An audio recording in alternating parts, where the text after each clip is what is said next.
Bienvenidos a nuestro programa Jugando con Juegos. Esta mañana trataremos el tema de teoría de juegos. Para esto, esta mañana tenemos un invitado especialista en investigación de operaciones quien nos hablará sobre el tema. Ya se encuentra conectado con nosotros el doctor Michael Larico. Bienvenido, doctor. Gracias por estar en Jugando con Juegos. Muy buenos días, Elmo, y a todo el mundo televidente que nos observan. Estoy muy contento de estar en tu programa y te agradezco la invitación. Es un honor tenerlo en el programa, doctor. Pues bien, cuéntenos, ¿en qué consiste la teoría de juegos? ¿Cómo se aplica? Coméntenos, por favor. Bueno, como ya lo mencionó, hoy hablaremos sobre la teoría de juegos. Para conocerla bien, vamos a retroceder en el tiempo exactamente en el año 1928, cuando el matemático John von Neumann, considerado actualmente padre de la teoría de juegos, publicó una serie de análisis en la que destacó su trabajo sobre la teoría de juegos de salón, donde dio inicio al campo de estudio de la teoría de juegos y además sirvió de base para su libro Theory of Games and Economic Behavior, publicado en el año 1944, junto al economista Oscar Morgenstern. Durante ese periodo, la teoría de juegos se centró más en el análisis de juegos no cooperativos. A lo largo de las últimas décadas, se ha ido profundizando la teoría de juegos, sirviendo como base para hacer aplicaciones estratégicas en diversas áreas, como lo son en las áreas de las ciencias económicas, como por ejemplo se centra en el estudio de mercados de duopolio y oligopolio, además en subastas. Luego tenemos a las ciencias políticas, en el cual no ha tenido tanto impacto como en las ciencias económicas. Tal vez esto se deba a que las personas están apostando sus ideas y no su dinero. Un ejemplo de aplicación sería en una votación por una reforma.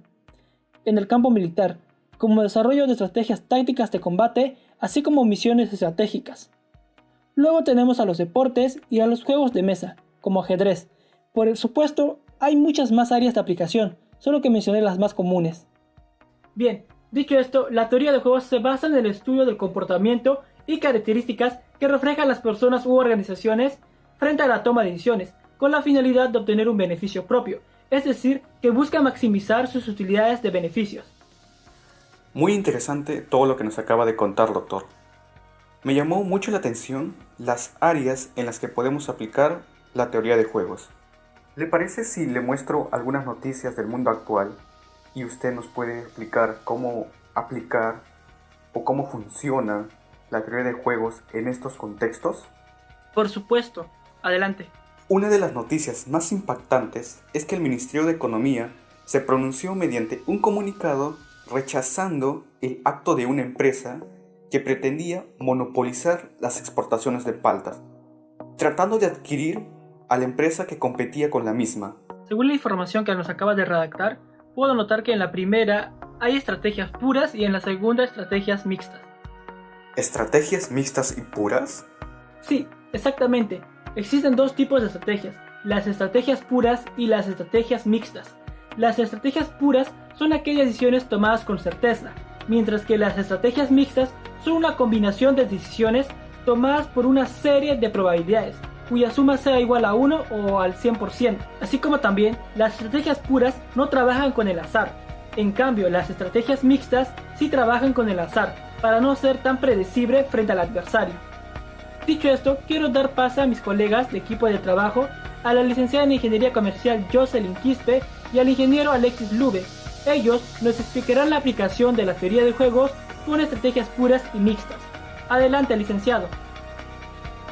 Muchas gracias, Michael, muchas gracias al conductor del programa por impulsar este tipo de estrategias o enseñanzas a sus televidentes, ¿no? Pues bien, ya que mi compañero ya ha mencionado parte de la teoría de las estrategias puras, vamos ahora de lleno con el tema de un ejemplo, ¿no? En este caso, poniendo un poco en contexto, vendría a ser la situación que el Ministerio de Economía pues sacó un comunicado donde informaba que el tema del monopolio está prohibido, y precisamente este comunicado iba dirigido a una empresa que pretendía comprar a otra que le estaba arrebatando parte del mercado internacional en la exportación de paltas, ¿no? Ante esto, como no pudo lograr su cometido, tuvo que elaborar estrategias, y en este caso las denominamos como A1, A2 y A3, como lo pueden ver en el gráfico, ¿no? La estrategia 1 vendría a ser una búsqueda de un trato con los clientes de la otra empresa, y la 2, la reducción en costos, por ende disminución del precio. Con una tercera estrategia tendríamos que vendría a ser la inversión en la mejora del producto. Pues la empresa que iba a ser adquirida por la otra, en este caso Arroz Blanco SAC, no se queda atrás, ¿no? Y plantea otras estrategias. Bueno, en este caso con un juego sucio se podría decir, porque tiene infiltrados en la otra empresa. Y en este caso tiene cuatro estrategias. B1, B2, B3 y B4. O estrategia 1, estrategia 2, ahí así sucesivamente. Como al tener infiltrados en la otra, las 3 primeras estrategias van a ser las mismas, y solo varía en la última, que vendría a ser invertir en publicidad.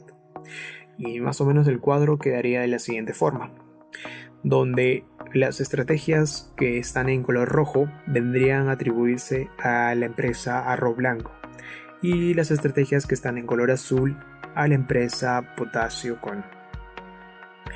Los números que están expresados en los casilleros expresan una ganancia para la empresa de la izquierda, Potasio Con, y una pérdida para la empresa Arroz Blanco. ¿Qué quiere decirnos? Por ejemplo, el 10. Esto significa que si es que la empresa Potasio Con emplea la estrategia A1, como lo hemos denominado, y la empresa Arroz Blanco emplea la estrategia B1, ocasionará una ganancia de, bueno, en este caso un 10% de participación en el mercado para la empresa Potasio Con. Pero este 10, ¿qué significado tiene para Arroz Blanco? Que básicamente está perdiendo estos 10% de participación en el mercado. Lo mismo sucede con el 7. El 7 vendría a atribuirse que está ganando Potasio Con y está perdiendo Arroz Blanco. Y así con todos los casos. Pues bien, el tema de las estrategias puras, existe una manera de resolverlos, que vendría a ser el tema del criterio del max-min y el minimax. ¿En qué consiste? Consiste en seleccionar el máximo beneficio que puede obtener uno y el mínimo que puede perder el otro. Lo explicamos. Por este lado tenemos el max-min, y debemos de tener el criterio para seleccionar dichos números. ¿Por qué va 3? Porque para la empresa Potasio Con es lo mínimo que va a poder ganar. Recuerden que el 3 significa una ganancia para Potasio Con y una pérdida para Arroz Blanco. Por lo tanto, de todos los números que están en la fila, vemos que el número 3 es el menor, o es el menor que podría ganar, ¿no? Para la siguiente fila de la misma forma, el mínimo vendría a ser 5. Y con lo mismo con la siguiente fila, ¿no? Que vendría a ser 4. Teniendo estos 3 valores, pasamos a hacer el minimax de la empresa Arroz Blanco. Para este caso es seleccionar el máximo valor. ¿Por qué? Porque se pretende obtener el máximo valor que se puede llegar a perder, ¿no? Y en este caso, columna B1, el máximo valor que se puede perder para la empresa Arroz Blanco vendría a ser 10. Para B2, 8. Para B3, 5. Y para B4, 8. Vendría a ser los valores que se encuentran en la parte de abajo. ¿Cuál es el criterio para seleccionarlos? Para la empresa Potasio Con, el max-min se deberá seleccionar el mayor de los números. En este caso vendría a ser 5. Para el caso del minimax de la empresa Arroz Blanco, se debería seleccionar el menor dato. ¿Por qué? Porque esto significa que para la empresa Potasio Con, esto va a ser el máximo valor que va a poder ganar. Y para la empresa Arroz Blanco, significa que es el mínimo valor que va a perder. Cuando sucede esta intersección o este cruce del mismo valor, significa que existe un punto de silla. Y esto es característico de las estrategias puras. ¿Qué pasaría si es que no hubiese estado seleccionado en este casillero y hubiese estado aquí? Ya ese es otro tema que lo va a explicar mi compañera que sigue. Terminando de analizar este caso, cuando tenemos identificado dichos valores, podemos decir que la solución óptima del juego es que se deben de seleccionar las estrategias A2 y B3. Y esto significa que la empresa PotassioCon debe de usar la estrategia A2, que vendría a ser reducción de costos, por ende disminución de precios. Y la empresa Arroz Blanco debe de usar la estrategia B3, que consiste en invertir en la mejora del producto. Pero la recompensa favorecerá a la empresa PotassioCon porque su participación en el mercado aumentará en un 5%. Y la empresa Arroz Blanco perderá dicho 5% de participación en el mercado. Después de meses de investigación, la policía ha descubierto que los contrabandistas usarán 2 rutas para transportar cigarrillos de Lima a Tacna. Sin embargo, la policía solo cuenta con personal necesario para patrullar una ruta. ¿Será esta la victoria de los contrabandistas? Muy buenos días con todos, gracias por cederme la palabra. Yo les hablaré sobre las estrategias mixtas. Ambos tienen 2 estrategias, la policía y los contrabandistas, que serían vigilar la Panamericana o vigilar la costanera, y los contrabandistas podrían utilizar la carretera de la Panamericana o utilizar la costanera. Y según la investigación de los policías, los beneficios para los contrabandistas quedarían de esta forma. Si la policía desea vigilar la Panamericana y los contrabandistas desean utilizar esta misma ruta, su beneficio sería de 320, y así sucesivamente con las demás rutas. La matriz de pago está expresada en forma de beneficios para los contrabandistas y la policía desea minimizar las ganancias de estos, dando que Q sería la probabilidad asociada a la primera alternativa de la policía, que sería vigilar la Panamericana, y 1 menos Q sería la probabilidad asociada a la segunda alternativa de la policía, que sería vigilar la costanera. Entonces realizamos una ecuación, que sería 320 por Q más 1 menos Q, todo eso por 1000 es igual a 800 por Q más 1 menos Q, todo multiplicado por 450, dándonos con una respuesta de que Q sería 0.53, y por ende 1 menos Q sería igual a 0.47, y esta estrategia sería óptima de la vigilancia por parte de la policía. Es decir, que tendría que vigilar la carretera de la Panamericana, ya que tendrían una probabilidad de 53% y la costanera sur con un 47%.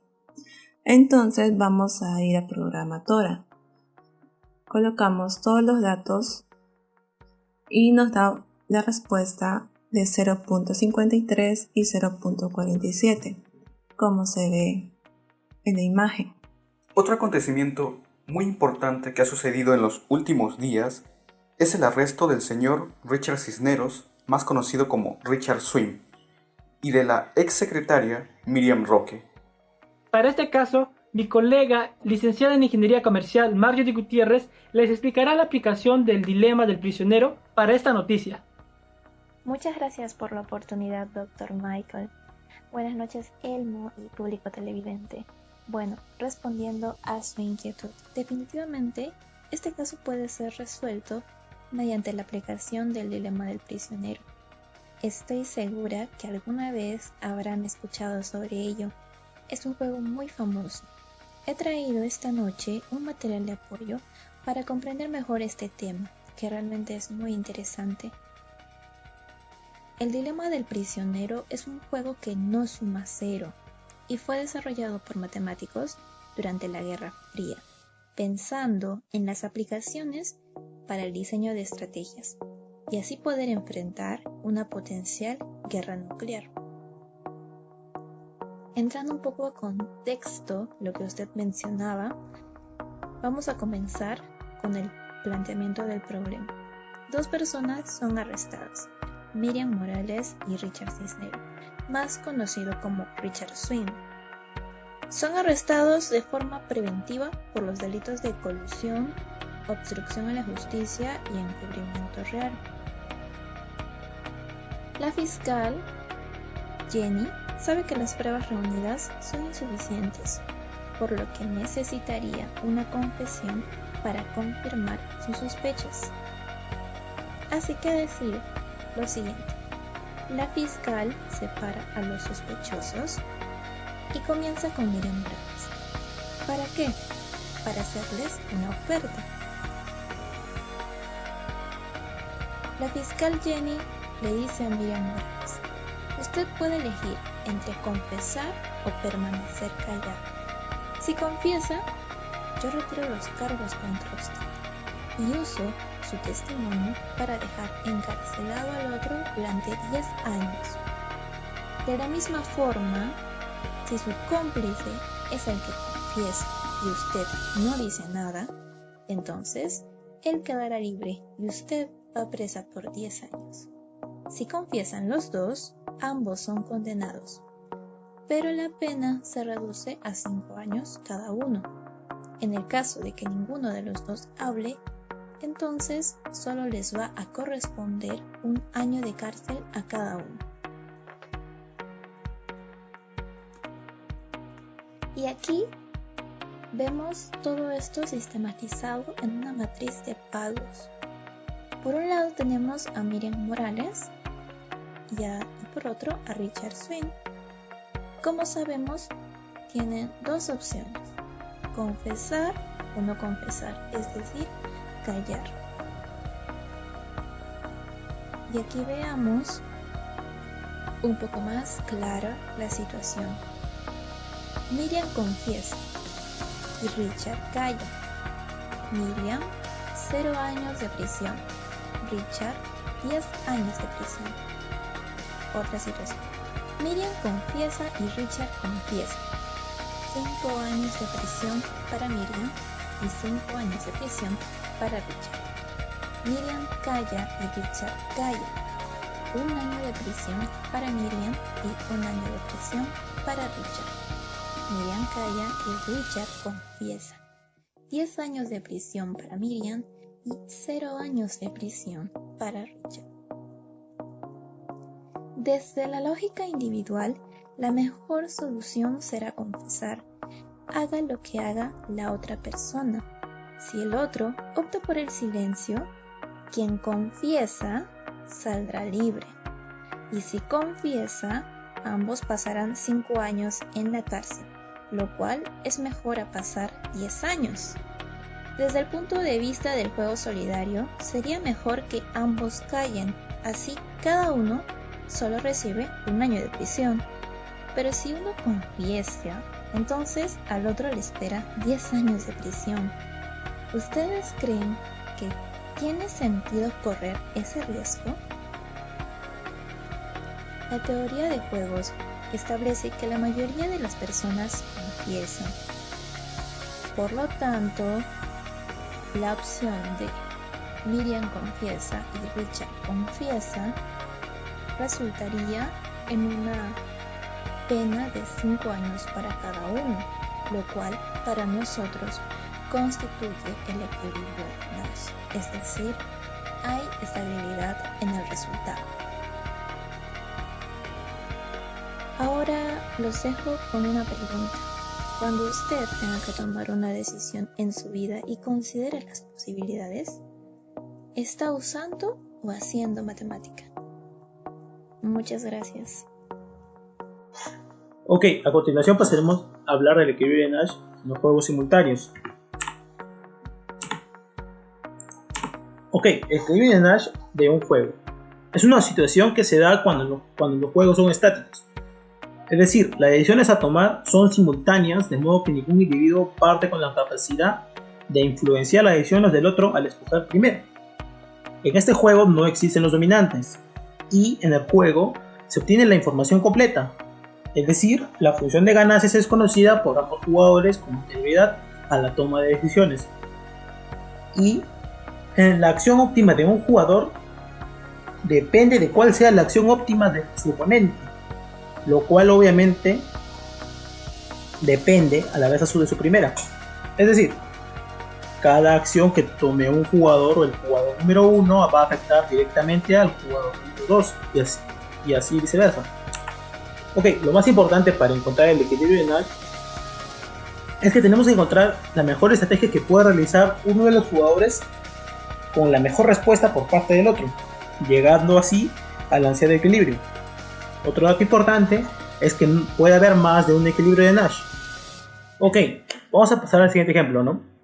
Que sería el equilibrio de Nash con estrategias puras, donde tenemos al jugador número 1 con la estrategia A y B, el jugador número 2 con la estrategia X y Y. En esta tabla podemos encontrar los posibles datos que puede dar mediante cada combinación de este enfrentamiento de estrategias. Ok, para poder lograr el equilibrio de Nash tenemos que buscarlo mediante una estrategia pura. Sería escoger cuál sería la mejor opción entre ambas estrategias. Por ejemplo, en el jugador A, el jugador 1 tiene la estrategia A y B, que serían en la columna número 1 el valor 0 y 5. En este caso, 5 aporta más, entonces subrayamos. Tenemos subrayado el número 5. En la siguiente columna tenemos el valor número 2 para la estrategia A y el valor número 0 para la estrategia B, el cual se subraya el número 2 debido a que aporta más, ¿no? A continuación pasamos al jugador número 2 con la estrategia X y Y. En este caso vamos a ver las filas. En la estrategia X y Y tenemos el número 2 y el número 0. En este caso subrayamos el número 2. Pasamos a la segunda fila donde tenemos el número 4 y el número 1. Y aquí subrayamos el número 4. Entonces aquí es donde encontramos nosotros el equilibrio de Nash, ya que ambos valores están subrayados y ambos son la mejor estrategia o respuesta de cada jugador. Es decir, que encontramos un único equilibrio de Nash en estrategias puras, que sería la estrategia B del jugador número 1 y la estrategia X del jugador número 2. Esto es todo. Gracias. Chicos, ¿qué les pareció la clase de investigación operativa que vimos hoy? Interesante. Entretenida y excelente. La verdad, me parece genial que la profesora explique los ejercicios aplicados a la vida real. Sí, tiene razón. Tienes razón. Ojalá haya más profesoras así. Nos explica también las dudas al respecto, es bien sencilla. Y por cierto, ¿ya hicieron la tarea que dejó? ¿Qué? ¿Hay tarea? La forma ya se el video que hicimos en grupo y el trabajo de Elar. No se preocupen, chicos, también minutos lo terminamos. Y Elar, es dormido, mamá. Bueno, chicos, recuerden que mañana temprano a la U, o si no van a cerrar las puertas, ya sean los profesores o los compañeros. Ya, pero me guardan sitio adelante, por favor. A mí también, porfa, pero adelante. Por dos. Me anotan en la lista.